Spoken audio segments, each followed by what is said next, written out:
সন্দীপ ঘোষ পানিহাটির বাসিন্দা। তিনি একজন বাজিক শিল্পী। এতদিন জীবন ছিল সুখের, কিন্তু আরজিকর কাণ্ডের পর থেকে তিনি পড়ছেন মারাত্মক বিড়ম্বনায়।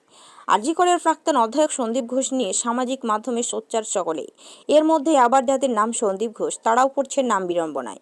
সেই রকম হলেন পানিহাটির বাজিক শিল্পী সন্দীপ ঘোষের। আর পারছেন না সহ্য করতে, বাধ্য হয়ে নিজের সামাজিক মাধ্যমে তিনি লিখেন, আমি আরজিকরের প্রিন্সিপাল সন্দীপ নই, পানিহাটির বাজিক শিল্পী সন্দীপ ঘোষ। বেজায় সমস্যায় পড়েছেন তিনি নিজের নাম নিয়ে।